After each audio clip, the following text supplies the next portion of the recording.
पुनर्जन्म कैसे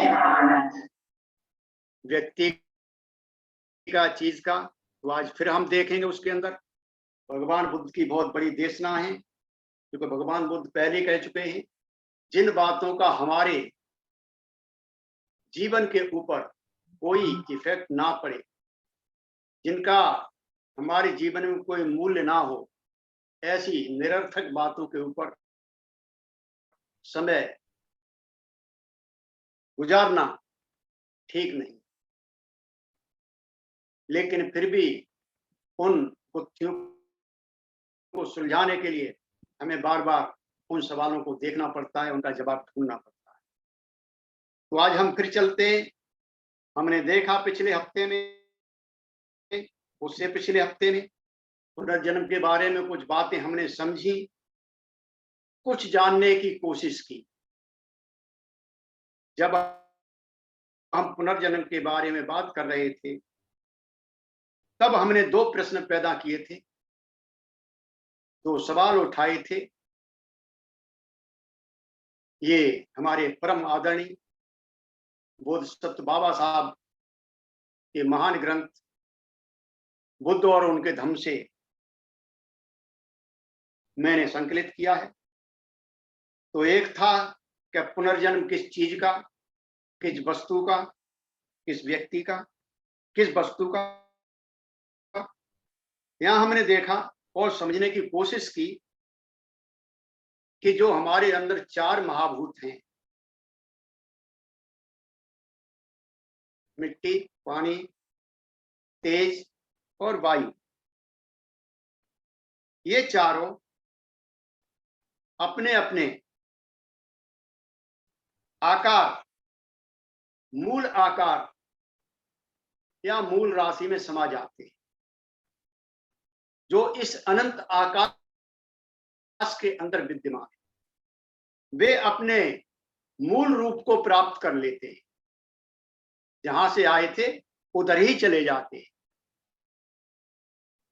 अगर आप चिंतन करेंगे तो आपकी आहार श्रृंखला के अंदर पता चल जाएगा कि ये चारों महाभूत हमारे शरीर में कैसे आते हैं और कैसे इनका वापस जाना होता है।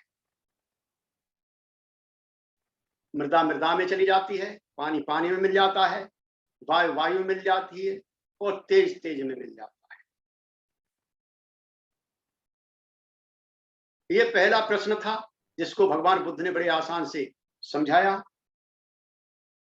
दूसरा प्रश्न पैदा होता है कि पुनर्जन्म किस व्यक्ति का।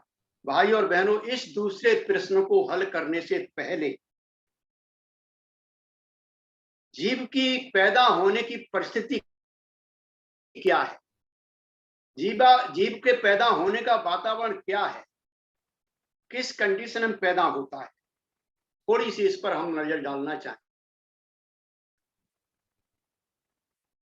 तो आपको पता है, आपको बताया गया होगा पहले कि जीव जो है चार प्रकार से पैदा होता है, या जिनको हम चार योनियां कहते हैं।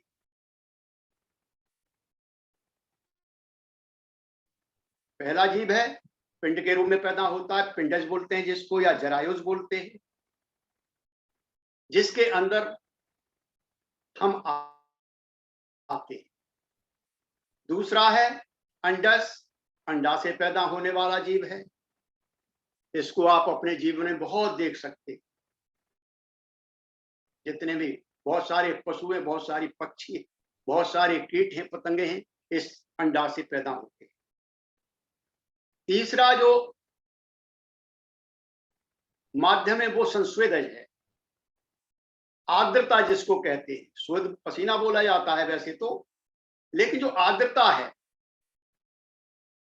उसमें जो है जीव उत्पन्न हो जाता है। अभी थोड़े देर बाद बरसात आएगी और बरसात का पानी कहीं भी रुक जाएगा तो आप उसमें देखेंगे छोटे छोटे जीव पैदा हो जाते हैं। यह भी एक माध्यम है जीव के पैदा होने का। और चौथा माध्यम है औपपात, औप औपपायिक, औपपानिक। तो ये औपपातिक जो है, ये ऐसा माध्यम है जहां कोई भी संभावना नहीं होती, वहां पर जीव पैदा हो जाता है। अनाज है आपके घर के अंदर, अगर अनाज में हल्की सी भी नमी आ जाएगी, उसमें जीव पैदा हो जाएगा। उसमें ना कोई अंडा होता, ना कोई ऐसा कोई वो नहीं होता है कि इसमें जीव पैदा होने की संभावना, लेकिन फिर भी जीव पैदा हो जाता है। लकड़ी पुरानी होती जाती है, उसके अंदर जीव पैदा हो जाता है। बहुत सारे ऐसे माध्यम है जहां पर जीव पैदा हो जाता है। ये औपपातिक है। तो ये 4 माध्यम है जिनसे हमारा ये जीव जो है इस प्रकृति में पैदा होता है। इससे आगे जब हम चलते हैं अब, तो जो दूसरा प्रश्न हमने उठाया था, प्रश्न था कि पैदा जो हो रहा है,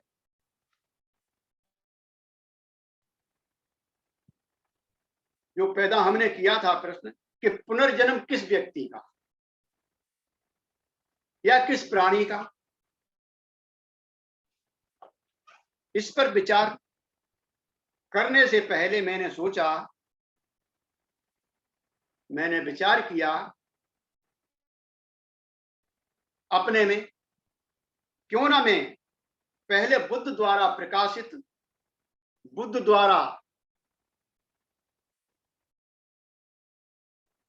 बताए गए 2 अन्य बिंदुओं पर चर्चा करें, ताकि ये जो सवाल है कि किस व्यक्ति का या किस प्राणी का, ये आराम से हमारी समझ में आ जाएगा।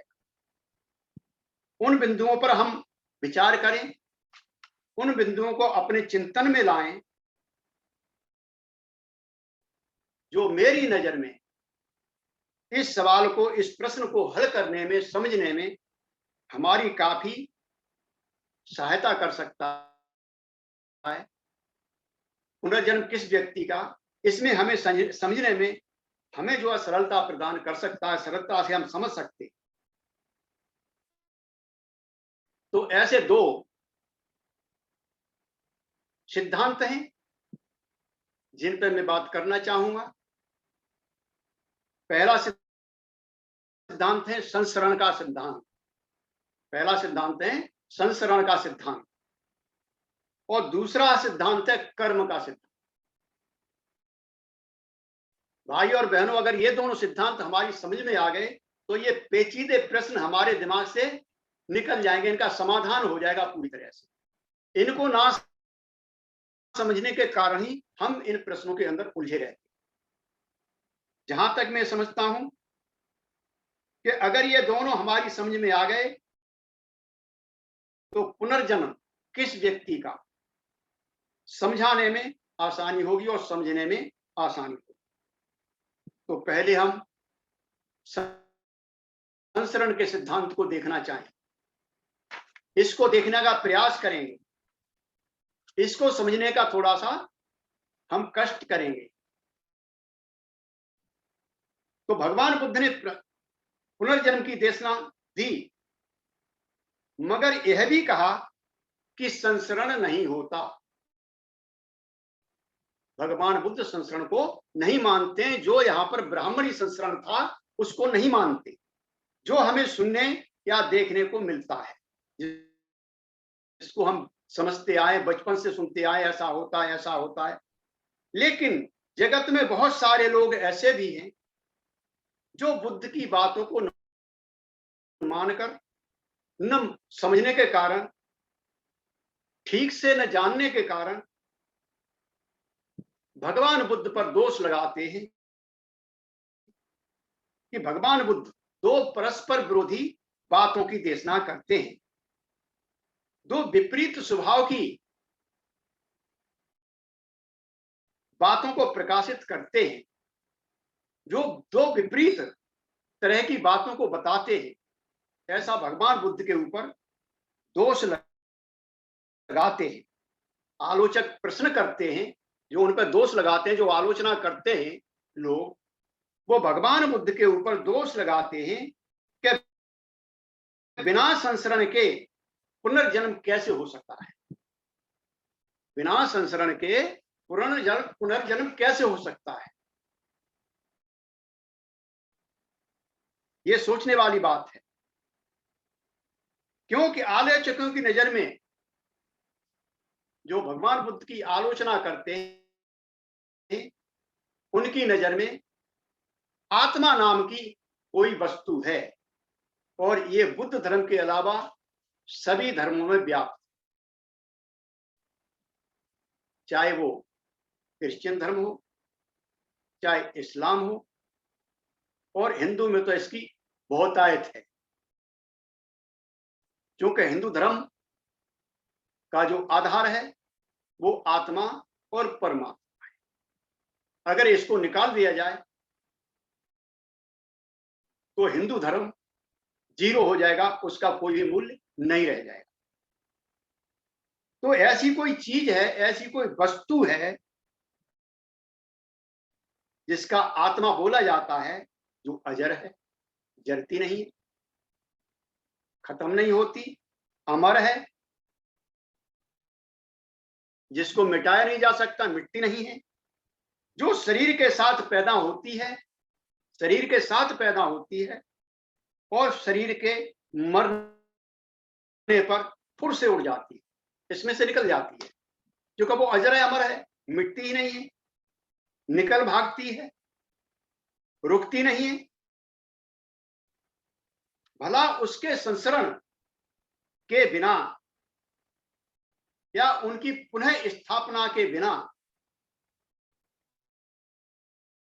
पुनर्जन्म कैसे संभव है? जब आत्मा है ही नहीं तो पुनर्जन्म कैसे होगा, कैसे संभव है? यह बिना संसरण के जो बात है, भला कैसे संभव है? क्या कभी संभव हो सकती है?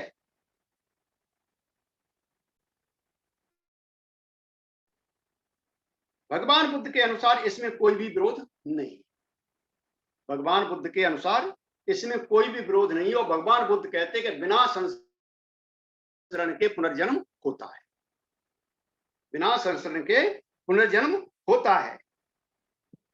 लेकिन संसरण का मतलब है जब एक खत्म होगा तब दूसरा पैदा होगा।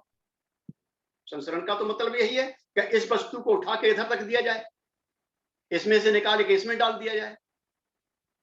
दूसरों का तो यही कहना है सभी धर्मों में।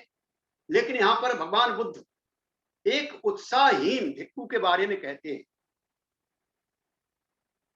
एक भिक्खु था, वो उस एक तरह से उत्साहहीन हो गया, आलसी हो गया, प्रयास नहीं कर रहा था आगे बढ़ने के लिए, अपने को विमुक्त करने के लिए आगे बढ़ने का प्रयास नहीं कर रहा था। तो कुछ भिक्खु उसको पकड़ के लाए भगवान बुद्ध के पास में, और भगवान बुद्ध के सामने कहा कि भगवान ऐसे ऐसी बात है, भंते जी ऐसी ऐसी बात है, ये तो आलसी है, सोता रहता है, बैठा रहता है, चर्चाओं में रहता है, लेकिन प्रयास नहीं कर रहा अपने निर्वाण के लिए, अपनी विमुक्ति के लिए ये प्रयास नहीं कर रहा है। तो भगवान बुद्ध उससे पूछते हैं कि ये भिक्खु ऐसा ही है क्या? तो भिक्खु चुप। तो भगवान बुद्ध वहां पर कहते हैं कि हे भिक्खु, तू अपने जन्म के समय को याद कर, जब तेने सोचा था कि मैं जन्म लूं, मैं इस रूप में जन्म लूं, तो उस समय तेरे प्रतिस्पर्धी लाखों की संख्या में थे। वहां तेने अपना उत्साह नहीं खोया, वहां तू इतना वीरवान रहा कि लाखों की संख्या में से तू अकेला आगे बढ़ा और उनको छोड़ता हुआ अकेले ने प्रयास किया कि मैं जन्म लूंगा, मैं जन्म लूंगा, और तू भागता हुआ सबसे पहले पहुंच गया और अपने जन्म के लिए प्रयासरत होते हुए वहां पर तेने पूरी तरह से स्थापित हो गया। लेकिन आज तू प्रयास क्यों नहीं करना चाहता? आज तू प्रयास क्यों नहीं करना चाहता? तो भाई और बहनों, यहां पर जो है भगवान बुद्ध बड़े अच्छी तरह से समझा रहे हैं। बड़ी यहां गंभीर बात है, आप सोच सकते हैं, समझ सकते हैं यहां पर कि वास्तविकता यह है कि जिस समय हमारे जन्म की स्थिति रखी जाती है, उसी समय से हमारे जीवन में संघर्ष पैदा होने लगता, उसी समय से हम संघर्ष करते हुए आ रहे हैं। बहुत सूक्ष्म बात है जो वैज्ञानिक कसौटी पर सही उतरती है। एक बात और यहां पर आती है, आपने भी सुना होगा, मैंने भी सुना है अच्छी तरह से, कि शरीर माता पिता से मिलता है, लेकिन इसमें जो आत्मा है वो तो तीसरे महीने में आती है। बहुत अच्छी बात है। अरे भाई, इतना सूक्ष्म है वो कि जिसका पता ही नहीं चलता है, तो उसकी हलचल आपको कैसे पता चलेगी? इलेक्ट्रॉनिक उपकरण उसको नहीं पकड़ पाते, तो आप इस शरीर से, इस मन से कैसे पकड़ लेंगे? जो आपका मन इतना विकृत हो चुका है, उस मन से कैसे पकड़ लेंगे? जब तीसरे महीने में घन बन जाता है, तो उसकी हलचल पता चलती है। उससे पहले उसकी हलचल का पता ही नहीं चलता है। लेकिन अगर शुक्राणु जीवित नहीं होगा तो शायद जन्म भी नहीं होगा। तो आत्मा कहां से आ गई? तीसरे महीने में कहां से आ गई उसकी? वो तो वहीं से चल रहा है। भगवान बुद्ध यहां पर वही बता रहे हैं कि लाखों की संख्या में तू वहां पर बहुत दौड़ा था, और सबसे पहले तू अपने जन्म के लिए भागा था वहां पर, और सबसे पहले तू पहुंचा वहां पर और अपनी जन्म की स्थिति कर ली। तो आज क्यों तू आलसी हो रहा है? आज मेहनत क्यों नहीं कर रहा? आज तू वीर से हीन क्यों हो रहा है? आज वीरवान बन, आज संघर्ष कर, प्रयास कर। जो संघर्ष तेने उस समय किया था, उसी तरह का संघर्ष आज कर, और तुझे बुद्धत्व को प्राप्त होगा। तो ऐसे हम देख सकते हैं। इसी तरह से भगवान बुद्ध यहां पर कह रहे हैं कि इसमें कोई विरोध नहीं है। संसरण के बिना भी पुनर्जन्म संभव है, हो सकता है। तो आगे देखते ही है, एक वस्तु का एक से निकलकर दूसरे में स्थापित हो जाना नहीं है। इस विषय पर हम चर्चा करेंगे। कहां से करेंगे? क्या इसमें चर्चा के लिए हम सारांश उठाते हैं, विषय उठाते हैं राजा मिलिंद और महान दार्शनिक, महान भिक्षु आचार्य नागसेन के बीच में जो वार्तालाप हुआ है, इस संबंध में उससे हम जानने की कोशिश करेंगे, उससे हम समझने का प्रयास करेंगे, देखने की कोशिश करेंगे कि पुनर्जन्म बिना संसरण के कैसे होता है। इस प्रश्न को भदंत नागसेन ने राजा मिलिंद को अच्छी तरह समझा दिया था। राजा मिलिंद ने स्थिर नागसेन से प्रश्न किया था, क्या भगवान बुद्ध पुनर्जन्म को मानते हैं, संसरण को मानते हैं? तो स्थिर नागसेन का जो उत्तर था, वो कहते थे कि हाँ। तब राजा कहता है कि इसमें परस्पर विरोध नहीं है क्या? क्या इसमें परस्पर विरोध नहीं है? तो नागसेन कहते हैं कि ऐसा नहीं है, इसमें कोई परस्पर विरोध नहीं है। तब राजा कहता है कि बिना आत्मा के क्या पुनर्जन्म संभव है? बिना आत्मा के क्या पुनर्जन्म संभव है?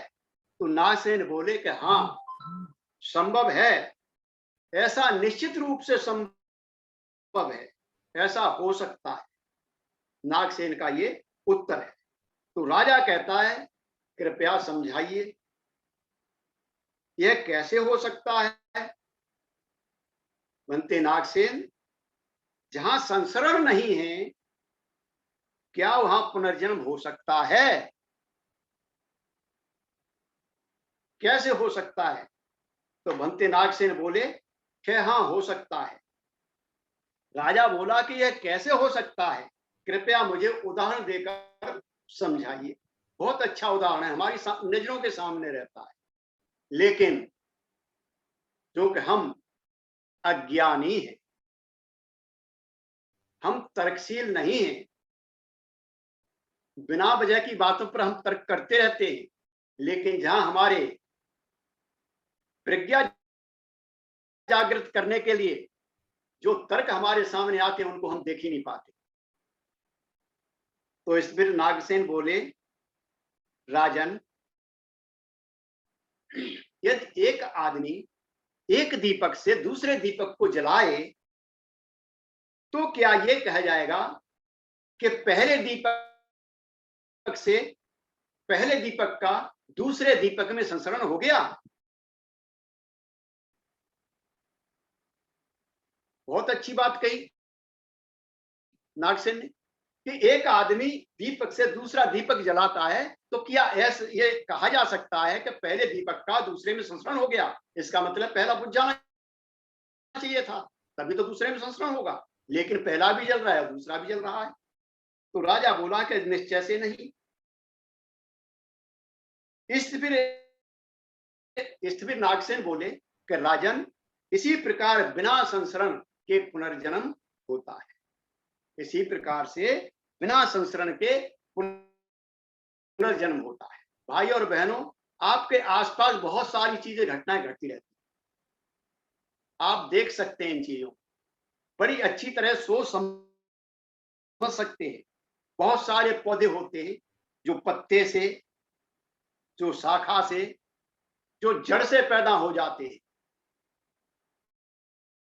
बहुत सारे पौधे होते हैं, वहां भी बिना संसरण के पुनर्जन्म हो जाता है, लेकिन हम उन पर ध्यान नहीं देते। राजा पुनः बोला, भदंत, कृपा कर एक और उदाहरण दे। राजा पुनः बोला उससे कि भदंत, कृपा कर एक और उदाहरण दे। तब भदंत नागसेन बोले कि महाराज, क्या आपको कोई छंद, कविता या कविता का चरण याद है जो आपके आचार्य ने बचपन में आपको सिखाया हो, आपको बताया हो, आपको पढ़ाया हो? राजा बोला कि हाँ, मुझे याद है। तब भदंत नागसेन बोले, तो क्या वह छंद, वह कविता का चरण आपके आचार्य के मुख से निकलकर आपके मुख में आया था, आपके अंदर स्थापित हुआ था, आपके मुख में आया था? राजा बोला, निश्चय से नहीं। तो भंते नागसेन ने कहा कि राजन, इसी प्रकार से बिना संसरण के पुनर्जन्म होता है। इसी प्रकार से बिना संसरण के पुनर्जन्म होता है। राजा बोला, बहुत अच्छा, बहुत ही सुंदर, आपने बहुत ही अच्छी प्रकार से इस प्रश्न को सुलझा दिया, बहुत ही अच्छी तरह से इस प्रश्न को समझा दिया। फिर भी यह बताने का कष्ट करें कि क्या आत्मा जैसी कोई चीज है? देखो राजा किस प्रकार से पूछ रहा है। आप जानते हैं अच्छी तरह से, राजा मिनांदर के नाम से जाना जाता है, राजा मिलिंद के नाम से जाना जाता है। ये ग्रीक राजा हुआ है,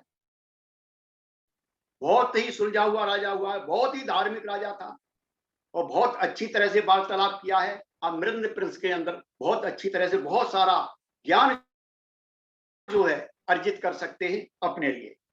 तो ऐसी कोई चीज है, आत्मा जैसी कोई चीज है? तो नागसेन बोले, भंते नागसेन बोले, राजन, यथार्थ में देखा जाए, यथार्थ की दृष्टि से देखा जाए तो ऐसा कुछ भी नहीं, ऐसी कोई भी वस्तु नहीं है। अगर सत्य में अगर देखा जाए तो ऐसी कोई वस्तु नहीं है जिसका संसरण होता है। तो राजा बोला, बहुत अच्छा भदंत नागसेन। तो भाई और बहनों, इस वार्तालाप से हम यह कह सकते हैं कि आत्मा जैसी कोई वस्तु है ही नहीं जिस उसको कुटिल, चालाक मानव द्वारा प्रचारित किया गया है। उसे सत्य स्थापित करने के लिए वह किसी भी हद तक जा सकता है। आज के माहौल में आप देख सकते हैं बहुत अच्छी तरह से मिट्टी चीख चीख के कह रही है, पृथ्वी चीख चीख के कह रही है कि ये बुद्ध स्थल है, लेकिन फिर भी किस स्तर तक जा रहे हैं, वो कितने गिर गए। तो ऐसा क्यों कर रहे हैं? क्योंकि इस आत्मा के सृजन के बिना, इसके बिना प्रयास के, बिना मेहनत किए, बिना पसीना बहाए आत्मा का जो सृजन करता है, उनके पेट का पालन होता है, उनका पेट पलता है और यह पीढ़ी दर पीढ़ी चला आ रहा है। यह एक प्रथा बन गई है कि एक आत्मा ही है जो एक जगह से दूसरी जगह जन्म लेती है और उस झूठ से वो हटना नहीं चाहते। आप लाख कोशिश कर लीजिए, लेकिन वो हटने को तैयार नहीं है। ये उदाहरण आपकी नजर के सामने आधुनिक युग में बहुत अच्छी तरह से आप जगह जगह पर देख सकते हैं। एक आत्मा ही है जो एक जगह से दूसरी जगह जन्म लेती है, परंतु यहां बहुत सारे प्रश्न खड़े हो जाते हैं। एक इस बात के ऊपर कितने प्रश्न खड़े हो जाते हैं कि यदि आत्मा शाश्वत है तो उसका रूप कैसा है, उसका रंग कैसा है? अगर वह मानव रूपी है तो अन्य प्राणियों में कैसे स्थापित होती है?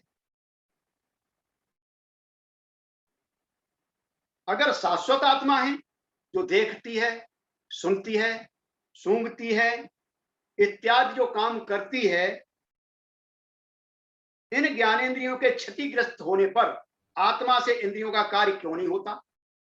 वो आत्मा क्यों नहीं कर पाती इंद्रियों का कार्य? वो तो शाश्वत है, उसे तो सब कुछ पता होना चाहिए, सब कुछ दिखाई देना चाहिए, सब कुछ सुनने में आना चाहिए। जब ये हमारी इंद्रियां खराब हो जाए तो ऐसा कार्य क्यों नहीं होता?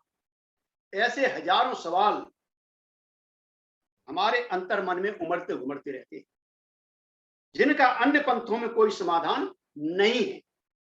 मगर भगवान बुद्ध का रास्ता, भगवान बुद्ध का पंथ ऐसा है जो बाल की खाल उतारता है, बाल की खाल उतारता है। बाल की खाल निकालने जैसा है। जब तक उत्पन्न प्रश्न का समाधान नहीं होगा वह चुप नहीं बैठता, उसकी जड़ तक जाता है और जड़ों को खोदता है। वह खोज पर खोज करता रहता है। भगवान बुद्ध को आप देख सकते हैं, बाबा साहब के जीवन से आप प्रेरित हो सकते हैं, भंते जी के जीवन से आप प्रेरित हो सकते हैं। कब वो जीवन भर बैठे नहीं और नई नई चीजों को निकाल के लाते रहे, खोज करते रहे। हाँ, तो वो खोज पर खोज करता रहता है। हम ये उदाहरण स्वयं बुद्ध के जीवन में देख सकते हैं। उन्होंने सारे दुखों का समाधान किया और विकास के उच्चतम बिंदु तक पहुंचे, एक संपूर्ण परिवर्तित अस्तित्व तक पहुंचे हुए। हम हमारे उद्धारक, हमारे परम आदरणीय महान विभूति बोधिसत्व बाबा साहब को देख सकते हैं, उनके जीवन को देख सकते हैं, जिन्होंने समाज में व्याप्त बुराइयों, मानव की दुर्दशा देखी और समाधान की खोज में पूरा जीवन लगा दिया, अर्पित कर दिया और समाधान निकाल कर ही उन्होंने स्वयं को सिद्ध किया, उसका पूरा का पूरा समाधान निकाल दिया। भाई और बहनों, इस प्रकार हमें भी अपने आदर्शों को अपने मन के अंदर स्थापित करके, अपने मन की गहराइयों में स्थापित करके रख करके अपने जीवन विकास के रास्ते पर ले जाना चाहिए, ना कि उलूल जलूल बातों में आकर के, इन बातों के चक्कर में फंस करके अपना समय नष्ट करना। तो इस प्रकार से हम देख सकते हैं भाई और बहनों कि कितना अहम है ये सवाल कि संसरण के बिना पुनर्जन्म होता है।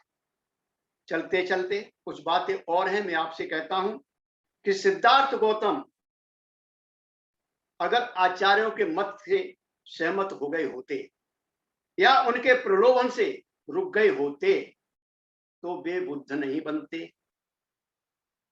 बुद्ध रुकते नहीं हैं, चलते रहते हैं, हर समय प्रयत्नशील रहते हैं।